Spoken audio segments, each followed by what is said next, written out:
Hello friends, आज के इस क्लास में आप बिहार सचिवालय के लिए किरण पब्लिकेशन के वॉल्यूम सेकेंड से प्रैक्टिस सेट नंबर फर्स्ट देखने वाले हो।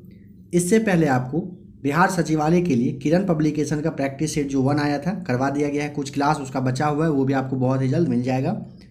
आप लोगों में से जो लोग इस क्लास को पहली बार देख रहे होंगे, आप प्लेलिस्ट में आकर चेक कर लीजिएगा। आपके बिहार सचिवालय के लिए काफ़ी सारा प्रैक्टिस सेट अवेलेबल है, जैसे में कि प्लेटफॉर्म का वॉल्यूम 1, वॉल्यूम 2 आपका करवा दिया गया है। एरोटेरिया का क्लास करवा दिया गया है। क्राउन पब्लिकेशन था, उसे भी कंप्लीट करवा दिया गया है।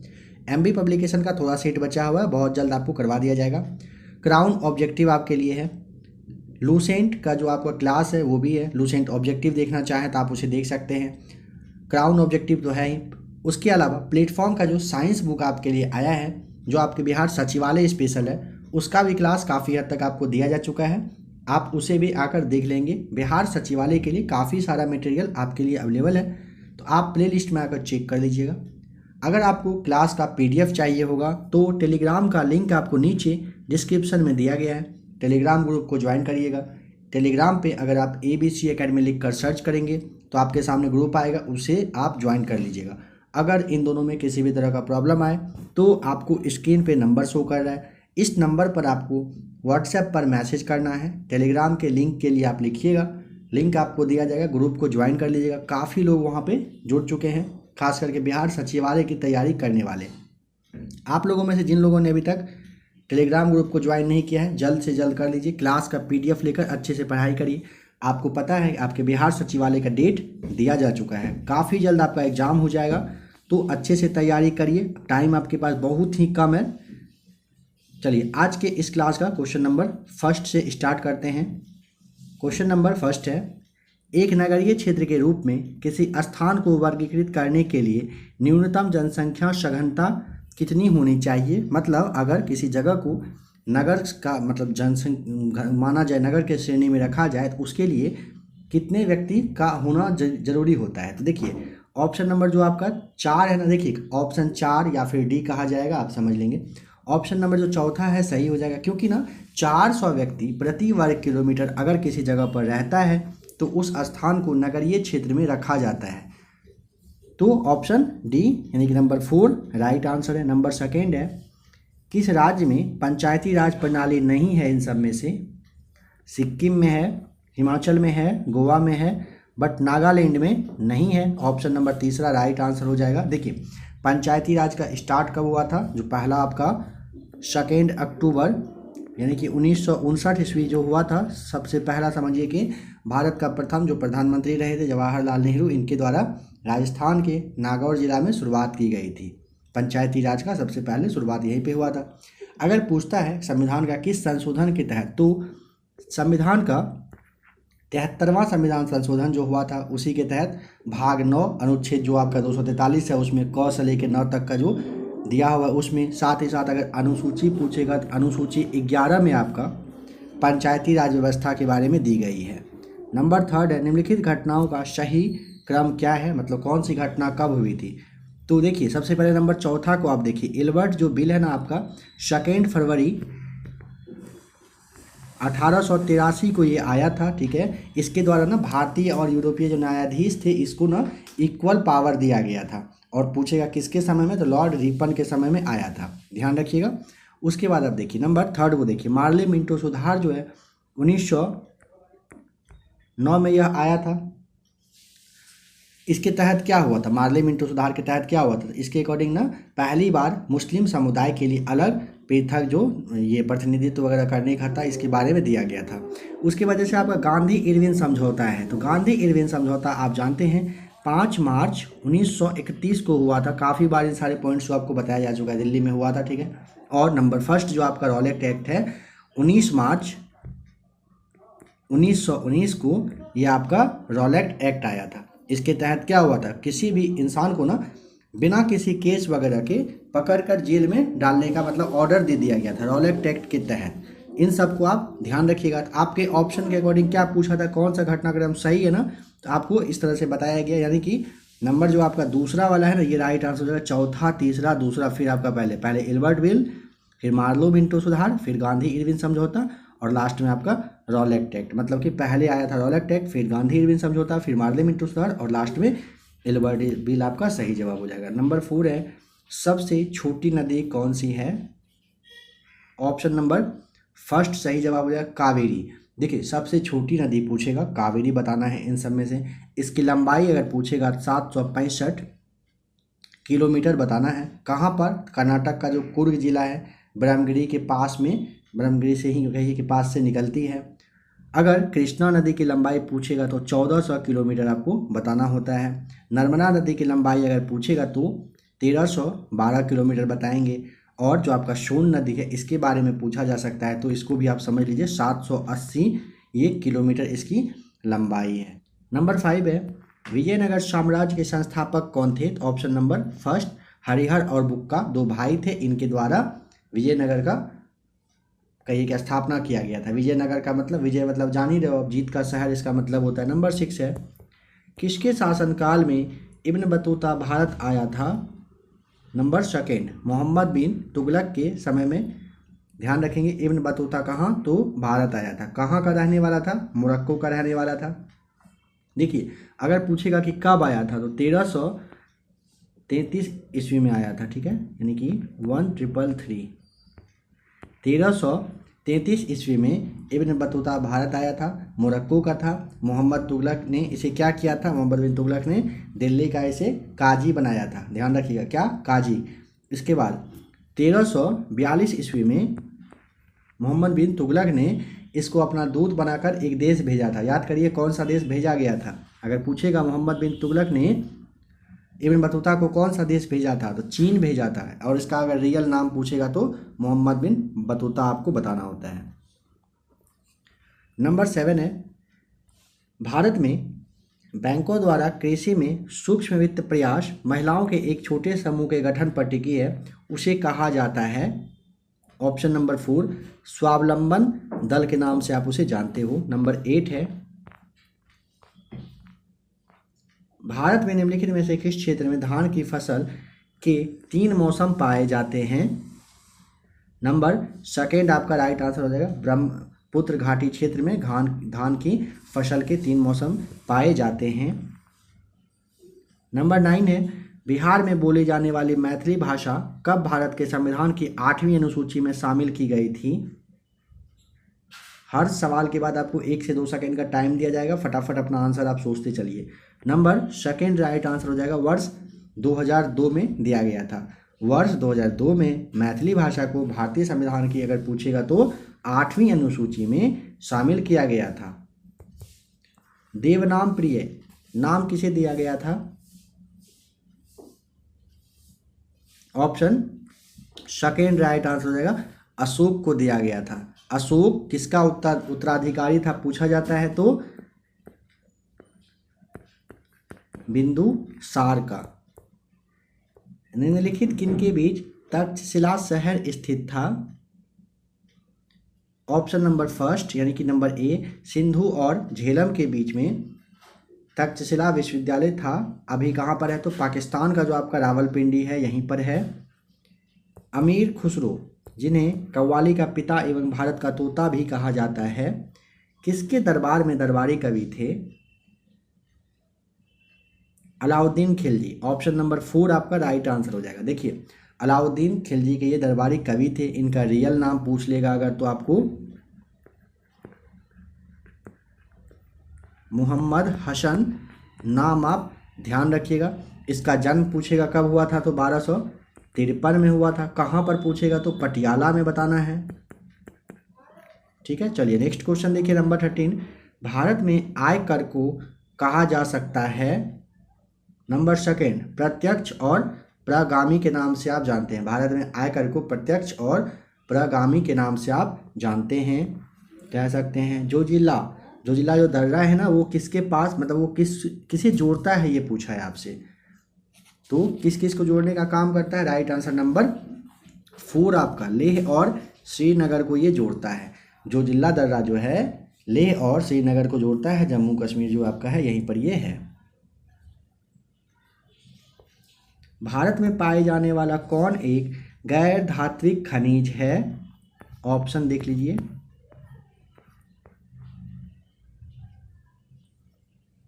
राइट आंसर हो जाएगा नंबर 4 पायरोफाइलाइट। देखिए भारत में पाए जाने वाला गैर धात्विक खनिज पूछेगा तो पायरोफाइलाइट होता है। देखिए जैसे आपका क्रोमाइट है, क्रोमाइट हो जाएगा, फिर आपका जो बॉक्साइट है, हेमाटाइट, ये सब है ना, ये सारे धात्विक खनिज हैं, ठीक है। और यहाँ पे समझना है कि भारत में अगर पूछेगा आपसे कि जो आपका खनिज का जो सर्वेक्षण किया जाता है ना, वो उसे क्या कहते हैं, आप जो अध्ययन वगैरह करना होता है उसे आप ध्यान रखेंगे। भारत में खनिज का सर्वेक्षण जियोलॉजिकल सर्वे कहलाता है, ठीक है, जियोलॉजिकल सर्वे होता है। और इसका मुख्यालय अगर पूछेगा कहाँ पर है तो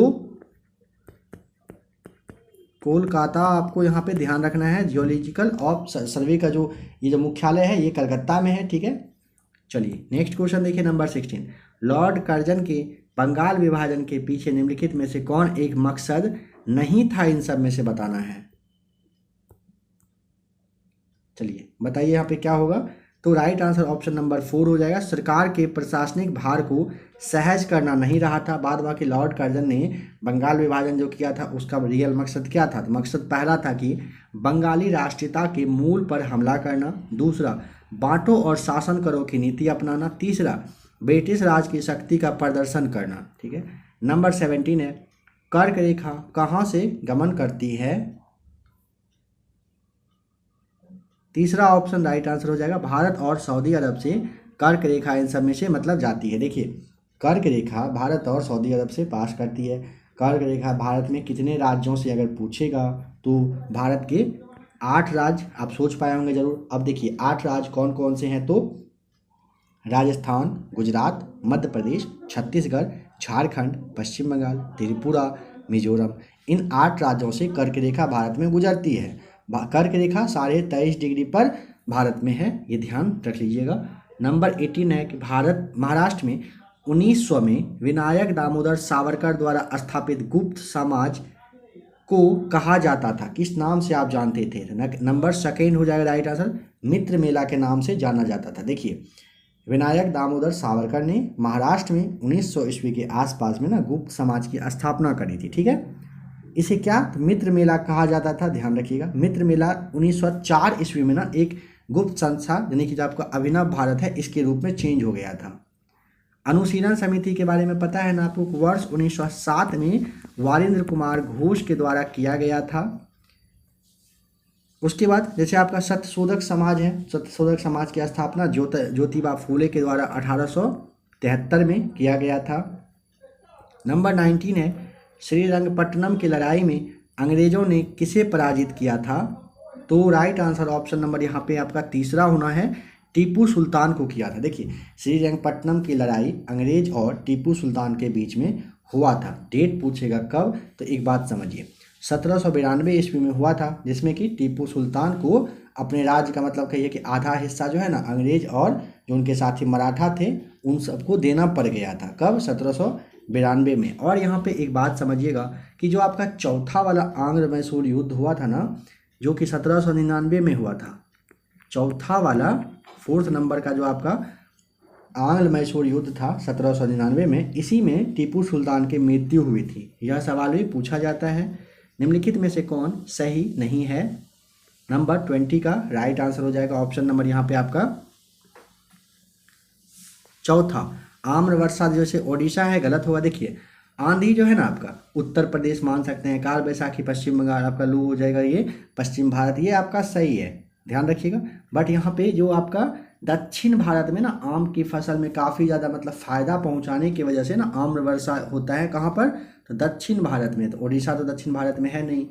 नंबर 21 है निम्नलिखित किसके साथ स्कूली बच्चों को नियमित पारस्परिक क्रिया के द्वारा केरल मॉडल आसपास की समस्याओं का समाधान करने में मदद करता है। थोड़ा सा हो सकता है आपको समझने में प्रॉब्लम हुआ होगा, तो ऐसे समझिए ना कि केरल में ना बच्चों के पास एक कहिए कि एक मॉडल उन लोगों को सिखाया जा रहा है, मतलब डेवलप किया जा रहा है। क्या तो ऑप्शन जो आपका दूसरा है ना, पुलिस के प्रति काफ़ी ज़्यादा मतलब कहिए कि मदद करने के लिए केरल में चल रहा है केरल मॉडल, ठीक है। इसमें क्या होता है तो स्कूल के बच्चे नॉर्मल तरीके से मतलब कहिए कि केरल में आसपास की समस्या वगैरह को ना पुलिस की मदद करते हैं। किसी तरह का छोटा मोटा प्रॉब्लम आता है तो बच्चों के द्वारा पुलिस का हेल्प करवाया जाता है, ताकि बच्चे और पुलिस के बीच में एक अच्छा रिलेशन बन पाए, ताकि बाद में आगे चल के दोनों में एक अच्छा सा मतलब कहिए कि रिलेशन बना रहे, ताकि जो आपका कुछ उल्टा पुल्टा काम वगैरह होता है उसमें थोड़ा सा कमी आ जाए।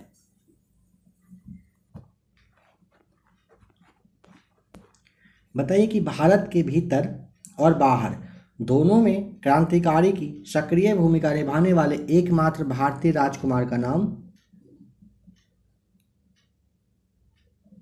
ऑप्शन नंबर सेकेंड, राजा महेंद्र प्रताप। देखिए इनके बारे में थोड़ा समझ लीजिए। राजा महेंद्र प्रताप सिंह जो है ना, एकमात्र भारतीय राजकुमार रहे थे जो भारत के भीतर और बाहर दोनों जगह पे क्रांतिकारी की भूमिका में रहे थे। इनका जन्म कब हुआ था? 1886 में 1 दिसंबर के दिन में इनका जन्म हुआ था। इनके पिताजी जो थे, मतलब उनका क्या नाम था, तो घनश्याम सिंह इनके पिता थे। 3 बात यहाँ पे सबसे पहले समझ लीजिए अच्छे से। घनश्याम सिंह इनके पिता रहे थे और इनको गोद लिया था किसी ने, उसका नाम था हरिनाम सिंह। यह 3 बात समझ पाए। राजा महेंद्र प्रताप के पिता घनश्याम सिंह थे, बट इनको गोद लिए थे हरिनाम सिंह। इनका जन्म हुआ था 1886 में 1 दिसंबर के दिन में। इनकी जो शिक्षा वगैरह अगर पूछेगा तो अलीगढ़ मुस्लिम विश्वविद्यालय जो है ना, यहीं पर हुआ था। और इन्हें एक नाम से जाना जाता है जो काफ़ी ज़्यादा फेमस नाम है। अगर आपसे पीटर प्रताप पूछेगा तो आप पीटर प्रताप किसके बारे में बताएंगे? नंबर सेकेंड, यानी कि राजा महेंद्र प्रताप को ना पीटर प्रताप के भी नाम से जाना जाता था, ये फेमस थे। भारतीय संविधान को माना गया है नंबर 4। देखिए भारतीय संविधान को ना विधान रूप में संघीय और भावना रूप से एकात्मक माना गया है। यानी कि देखिए इसमें होता क्या है समझिएगा। जैसे एकात्मक संविधान सबसे पहले क्या होता है? एकात्मक संविधान जो है ना, इसमें पूरा जो पावर है ना वो सेंटर में होता है। सेंटर मतलब केंद्र में होता है। और संघात्मक मतलब आप जानते हैं कि राज्य और केंद्र दोनों के पास होता है। तो भारतीय संविधान दोनों का मिलता जुलता मतलब कहिए कि रूप है। यानी कि राज्य के पास भी केंद्र के पास भी अपना अपना एक क्राइटेरिया बता हुआ है कि उसी के तहत एक दूसरे को मतलब पावर वगैरह दिया गया है, बट दोनों दिया हुआ है। नंबर जो चौथा है ना, रूप विधान में संघीय और भावना में एकात्मक, ये आपका राइट आंसर हो जाएगा। नंबर 24 है, निम्नलिखित में से किसने सभी तीनों गोलमेज सम्मेलन में भाग लिए थे? Option number 4, B.R. अम्बेडकर साहब जो थे ना, ये तीनों गोलमेज सम्मेलन में भाग लिए थे। पहला गोलमेज सम्मेलन कब हुआ था? 12 नवंबर 1930 को हुआ था। प्रथम गोलमेज सम्मेलन 12 नवंबर 1930 से चला था और क्या बोलते कह सकते हैं आपके मतलब 9 जनवरी तक 1931 तक चला था। ये कहाँ पर अगर पूछेगा तो पहला वाला आपका हुआ था लंदन में हुआ था, ठीक है। दूसरे वाले में आपको पता है ना, दूसरे गोलमेज सम्मेलन में कौन भाग लिए थे? कांग्रेस के प्रतिनिधि कौन थे? तो महात्मा गांधी थे। और तीसरे वाला जो गोलमेज सम्मेलन है ये आपका 17 नवंबर 1931 से 24 दिसंबर 1932 तक चला था। नंबर 25 है, भौगोलिक इतिहास के अनुसार भारत का प्राचीनतम पर्वत बताइए इन सब में से कौन होगा? नंबर तीसरा राइट आंसर हो जाएगा, अरावली पर्वत है। मौलिक अधिकारों को लागू करने के लिए संविधान ने किसे विशेष उत्तरदायित्व सौंपा है?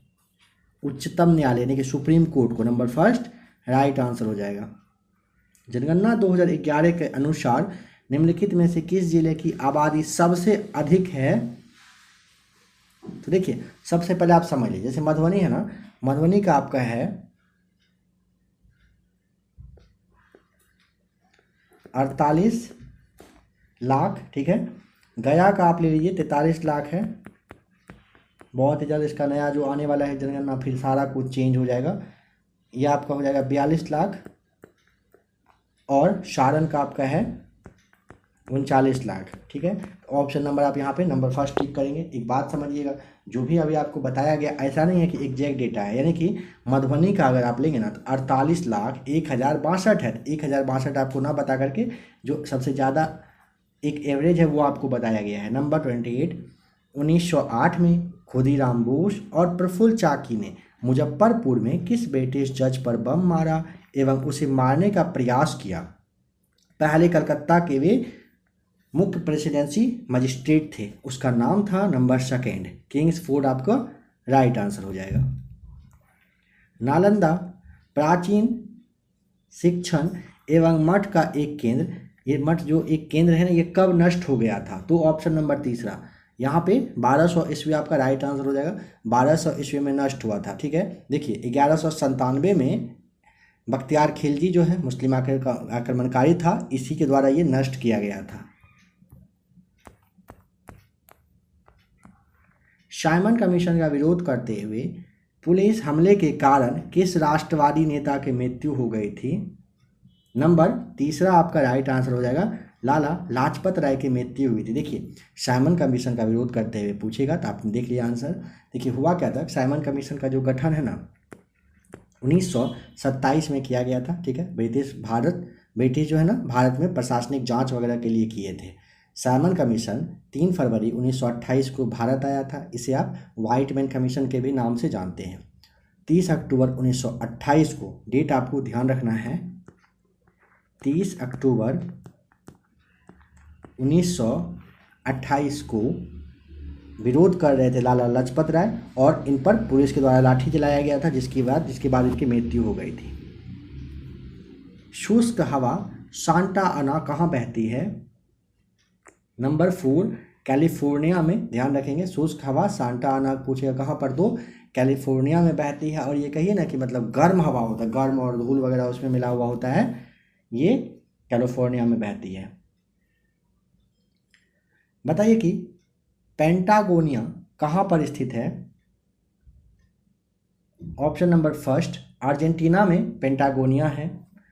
मुक्त भारत समाज की स्थापना किसने किया था? नंबर थर्ड वीर सावरकर के द्वारा, ध्यान रखिएगा, मुक्त भारत समाज की स्थापना की गई थी। गोपाल कृष्ण गोखले के बारे में आप जानते हैं ना, ये क्या थे? तो महात्मा गांधी के राजनीतिक गुरु थे।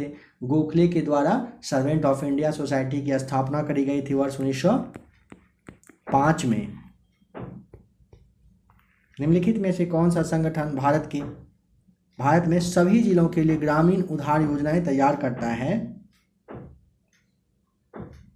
Number second right answer NABARD हो जाएगा।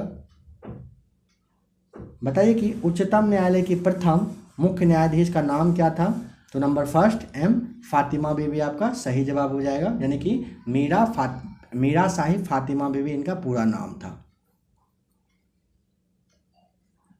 यूरोप का प्रमुख मछुआही क्षेत्र डॉगर बैंक कहाँ पर है? ऑप्शन नंबर आपका यहाँ पे ना तीसरा वाला राइट आंसर हो जाएगा, उत्तरी सागर आपका सही जवाब हो जाएगा। यह मछली के लिए काफ़ी ज़्यादा फेमस है। अकबरनामा के प्रसिद्ध लेखक का नाम? नंबर सेकेंड अबुल फजल के द्वारा अकबरनामा लिखा गया है। एक विकासशील राष्ट्र में विदेशी आयात पर निर्भरता बढ़ा सकती है? ऑप्शन देख लीजिए, क्या बढ़ा सकती है बताइए? तो 38 का ऑप्शन नंबर 4 हो जाएगा, बेरोजगारी। समझेंगे, एक विकासशील राष्ट्र में विदेशी आयात पर निर्भरता कहाँ जब बढ़ता है तो इसका मतलब है कि ये बेरोजगारी का मतलब को बढ़ावा देने का काम कर रही है, बेरोजगारी बढ़ जाती है तब। किस राज्य में ड्री त्योहार मनाया जाता है? सेकेंड हो जाएगा राइट आंसर, अरुणाचल प्रदेश में ड्री त्योहार हर वर्ष 5 जुलाई को मनाया जाता है। सवाल है कि किसके द्वारा? तो ड्री त्योहार ना जनजाति के द्वारा वहाँ पर कहिए कि आदिवासी का मतलब कहिए कि त्यौहार होता है, अच्छी फसल होने की ना खुशी में 5 जुलाई को हर वर्ष अरुणाचल प्रदेश में मनता है। भारत में नृत्य, नाटक और संगीत के विकास को बढ़ावा देने के लिए निम्नलिखित में से कौन अकादमी जिम्मेदार है? नंबर चौथा राइट आंसर हो जाएगा, संगीत अकादमी आपका सही जवाब हो जाएगा, ठीक है। संगीत अकादमी की स्थापना पूछा जा सकता है कब किया गया था? तो 31 मई 1952 को इसकी स्थापना की गई थी, दिल्ली में किया गया था, ठीक है। साहित्य अकादमी है, संगीत के बारे में आपको बताया गया। अब आप देख लीजिए साहित्य अकादमी को, साहित्य अकादमी की स्थापना अगर पूछेगा तो 12 मार्च 1954 को स्टार्ट किया गया था। 24 भाषा के साहित्य के लिए इसको ये पुरस्कार दिया जाता है। The imperial bank of India को राष्ट्रीयकरण के पश्चात बताना है कि नाम दिया गया था। क्या नाम दिया गया? नंबर 4 भारतीय स्टेट बैंक ही है, जो पहले इंपीरियल बैंक हुआ करता था। भारत में नवपाषाण काल गुफा चित्रकारी कहाँ पर मिलती है?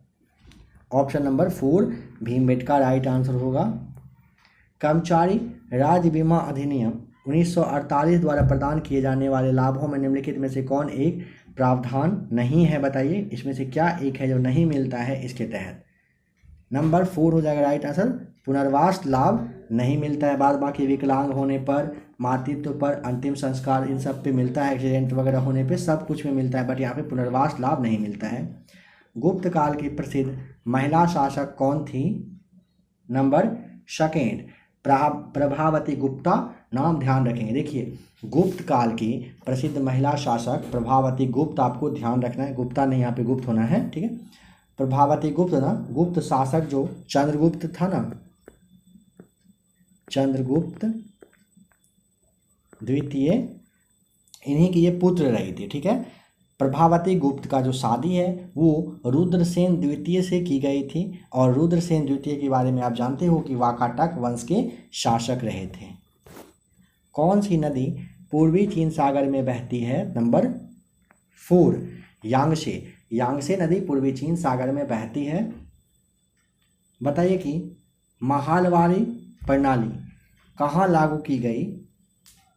तो ऑप्शन नंबर आपका 2 राइट आंसर हो जाएगा। उत्तर प्रदेश में महालवारी प्रणाली लागू करी गई है। नंबर 46 के बाद चलिए 47 को देखिए। बताइए कौन सी पर्वत की चोटी पृथ्वी के केंद्र से दूरतम बिंदु है? तो राइट आंसर ऑप्शन नंबर आपका 2 माउंट चिम्बोरजो आपका सही जवाब हो जाएगा। देखिए माउंट चिम्बोरजो जो है ना, पर्वत चोटी के बारे में समझ लीजिएगा कि पृथ्वी के केंद्र से दूरतम दूर पर यह बिंदु है, ठीक है। यह विषुवत रेखा के इक्वाडोर पर स्थित है। बिहार राज्य विद्युत बोर्ड की स्थापना कब की गई थी? नंबर 1 अप्रैल 1958 को बिहार राज्य विद्युत बोर्ड जो है ना, ध्यान रखिएगा कि 1958 में स्थापित की गई थी। मरुस्थल क्षेत्रों में वायु अपर्दन होता है क्योंकि मिट्टी को पकड़े रहने के लिए कोई पेड़ पौधे नहीं होते। शुष्क भूमि में यह होने का कारण फिर से समझिए। कह रहा है मरुस्थल वाले एरिया में ना वायु अपर्दन होता है, ठीक है। क्यों होता है? क्योंकि ना मिट्टी को पकड़े रहने के लिए कोई पेड़ पौधा होता नहीं है। तो बताइए कि शुष्क भूमि में यह होने का क्या कारण है, ऐसा क्यों होता है? क्योंकि ऑप्शन नंबर 1 अति चराई की वजह से ऐसा होता है। मतलब जो पशु वगैरह चारा कर लेते हैं ना, खा जाते हैं ना, इसी की वजह से ऐसा होता है। नंबर 50 बताना है कि नदी द्वीप कौन है? तीसरा आपका राइट आंसर हो जाएगा माजुली द्वीप हो जाएगा सही जवाब। माजुली एक प्रसिद्ध नदी द्वीप है। यह असम की ब्रह्मपुत्र घाटी में स्थित है। माजुली नदी को आप जानते हो ना, द्वीप को भी एक नया जिला के रूप में बनाया गया। प्लेटफॉर्म वॉल्यूम 2 में क्लास में यह क्वेश्चन आपको बताया गया था, ध्यान रखेंगे। करेंट से यह क्वेश्चन हो सकता है आपके लिए बन जाए यहाँ पे कि माजुली द्वीप है, इसके बारे में पूछेगा किसको नया जिला बनाया गया है, तो माजुली नदी द्वीप को एक अभी जिला के रूप में घोषित किया गया है। यहाँ पर लगभग 1.5 लाख लोग रहते हैं। और यहाँ पे अगर पूछेगा ना कि जैसे माजुली नदी द्वीप पर कोई जनजाति वगैरह भी रहता है क्या, तो बिल्कुल रहता है। जैसे मिशिगन है, सोनवाल है, दियोरी है, ये सारे माजुली नदी द्वीप की प्रमुख जनजाति है, ध्यान रखेंगे। अब आ जाइए यहाँ से नंबर 25 तक देखेंगे, यानी कि 51 से 75 तक साइंस का क्वेश्चन देखते हैं। देखिए नंबर 1 यानी कि है 51 में पृथ्वी का द्रव्यमान लगभग है। पृथ्वी का द्रव्यमान लगभग कितना होता है? तो राइट आंसर हो जाएगा ऑप्शन नंबर 3 सही जवाब।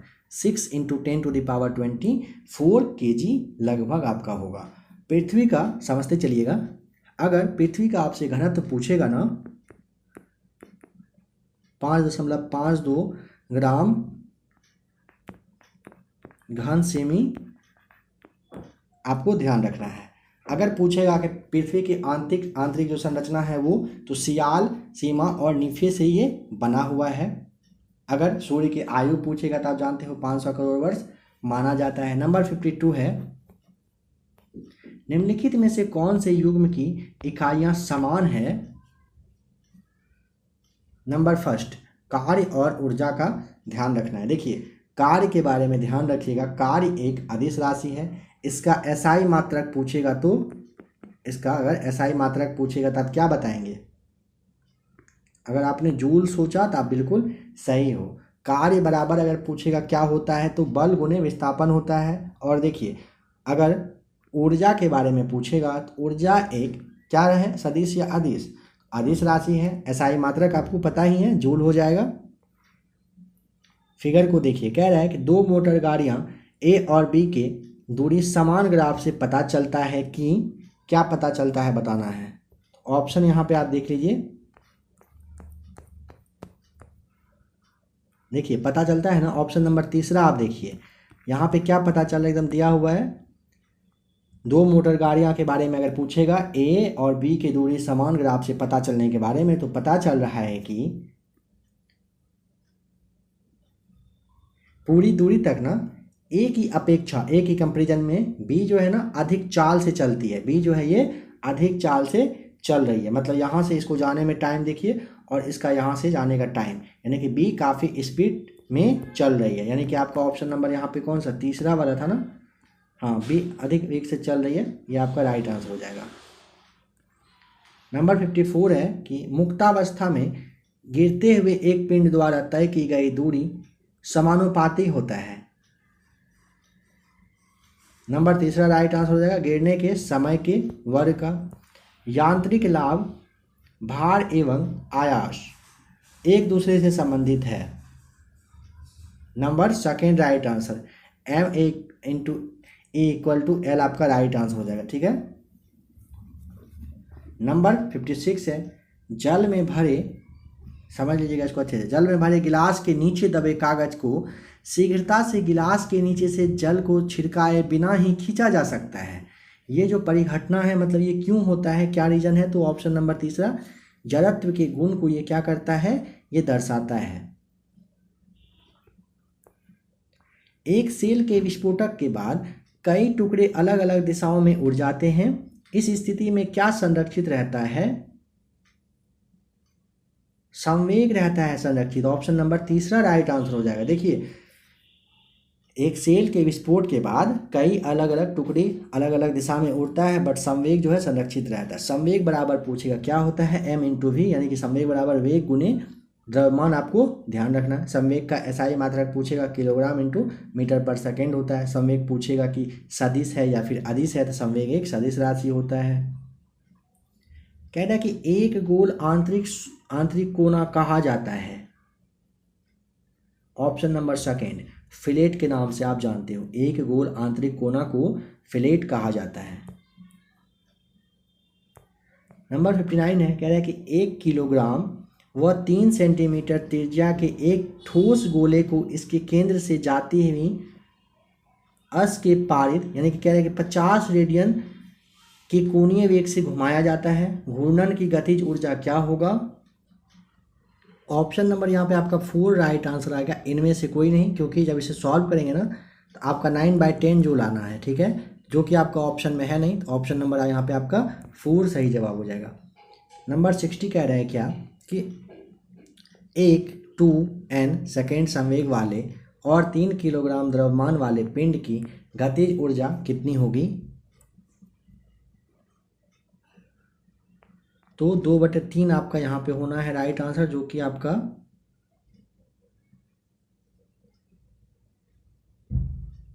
सेकेंड जो है सही जवाब हो जाएगा। 2/3 जूल राइट आंसर है। नंबर 61 है परिक्रमारत अंतरिक्ष यान यानी कि उपग्रह के बारे में कह रहे हैं कि यहाँ से एक पिंड बाहर छोड़ा जाए तो यह, नंबर फर्स्ट, तो यह नहीं, पृथ्वी की ओर थोड़ी ना गिरेगा, यानी कि यान के साथ ना उसी वेग से गमन करेगा। ठीक है, नंबर सेकेंड आपका राइट आंसर हो जाएगा। ध्यान रखेंगे, परिक्रमागत अंतरिक्ष यान उपग्रह से एक पिंड बाहर अगर छोड़ा जाए तो यान के साथ उसी वेग से वो क्या करता है, वहाँ पे चलते रहता है, मतलब घूमते रहता है, गमन करते रहेगा। नंबर 62 है सरल लोलक का गोलक एक खोखला गोला है जिसे, जो कह रहे हैं कि पारे से पूर्णतः भरा है। यदि 1/3 पारा निकाल लिया जाए तो लोलक का आवर्तकाल, नंबर सेकेंड, लोलक का आवर्तकाल क्या होगा, बढ़ जाएगा। नंबर 63 कह रहा है क्या कि एक गेंद ऊंचाई पर विराम की स्थिति से जो है फर्श पर गिरती है तो ऊंचाई n/4 तक वापस उछलती है। गेंद तथा फर्श के बीच प्रत्यवस्थावन जो गुणांक है वो कितना हो जाएगा। नंबर तीसरा राइट आंसर हो जाएगा 1/2 आपका सही जवाब। बताना है कि केशिकत्व के कारण द्रव नली में चढ़ेगा यदि स्पर्श कोण है, कितना होगा स्पर्श का कोण अगर होना है तो। नंबर फर्स्ट अगर वो न्यून कोण होगा। देखिए अगर एंगल ऑफ कांटेक्ट जैसे आप कहते हो यानी कि स्पर्श कोण न्यून कोण कहिए या फिर 90 डिग्री से कम होना होता है उसे, ठीक है। Option number first right answer हो जाएगा। देखिए इस कंडीशन में जैसे है ना, एक दो बात यहाँ पे समझिए। अगर न्यून कोण या फिर 90 डिग्री से कम होता है स्पर्श कोण तो द्रव जो है ना कांच को भिगा देता है, ठीक है। द्रव जो है किसको, कांच को भिगा देता है और द्रव जो है कांच की नली से मतलब चढ़ने लगता है। अगर स्पर्श कोण अधिक होता है, ठीक है, अगर स्पर्श कोण क्या होता है अधिक होगा ना तो द्रव कांच को ना नहीं भिगा पाता है और द्रव कांच की नली से गिरने लगता है। फिर निब में स्याही के प्रवाह होने का कारण है श्यानता और केशिकत्व, दोनों आपका यहाँ पे राइट आंसर हो जाएगा। लोहे की वस्तुओं में जंग क्या बनने से लग जाती है। नंबर सेकंड फेरस और फेरिक हाइड्रोक्साइड आपका राइट आंसर है। मैग्नीशिया का मुख्य उपयोग क्या होता है। नंबर फर्स्ट मृदु विरेचक होता है किसका, मैग्नीशिया का मुख्य उपयोग। इसे आप माइल्ड लेगेटिव के भी नाम से जानते हो। निम्नलिखित में से किसमें विद्युत संयोजन एवं सह संयोजन बंद होते हैं। नंबर 4 NaOH में होता है। देखिए सोडियम जल से अभिक्रिया करके सोडियम हाइड्रोक्साइड यानी कि NaOH और हाइड्रोजन गैस बनाने का काम करती है। अक्रिय गैस बताइए कि कौन कौन सा है। नंबर तीसरा राइट आंसर हो जाएगा। रासायनिक रूप से अभिक्रियाशील ये नहीं होती है, तीसरा वाला राइट आंसर है।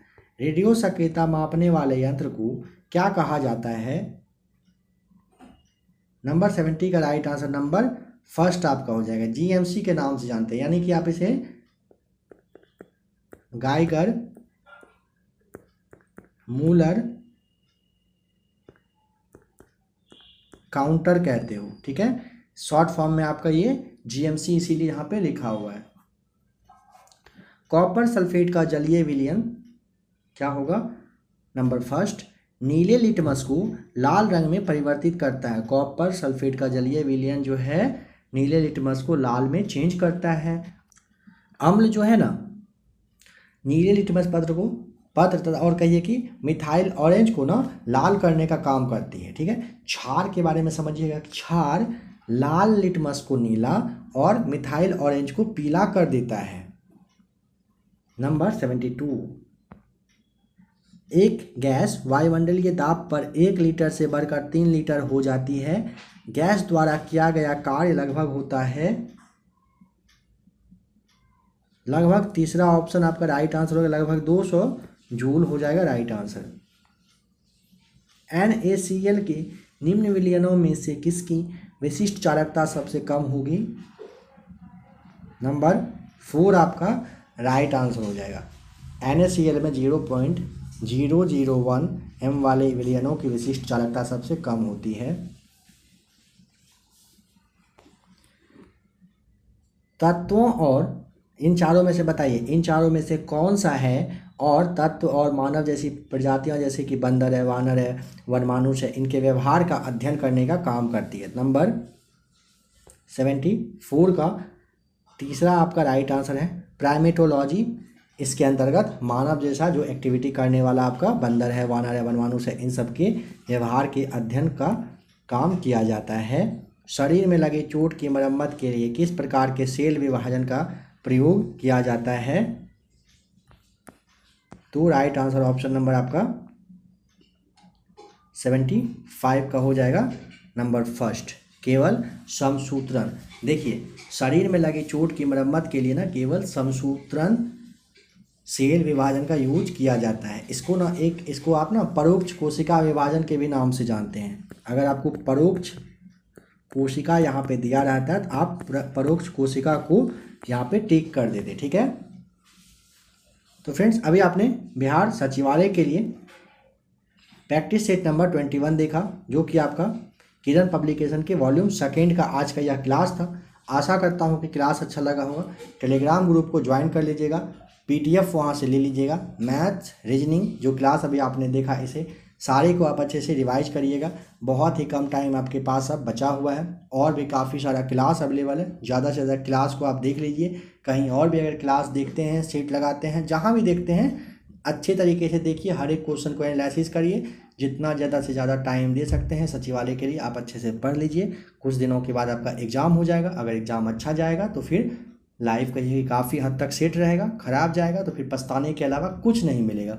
इसीलिए ज़्यादा से ज़्यादा कोशिश करिए पढ़ाई करने का। एक्स्ट्रा एक्टिविटी कुछ भी करते हैं, 1.5 महीने का लगभग समय आपके पास अभी भी है बचा हुआ। सारे कुछ को छोड़ दीजिए। 45-50 दिन आप मानेंगे तो आपके पास अब समय बचा हुआ है। तो सारे एक्टिविटी को छोड़ के लगे रहिए अपने पढ़ाई में। अगर आपको और भी क्लास देखना होगा तो आप क्लास देख सकते हैं। मिलते हैं एक और नए क्लास के साथ।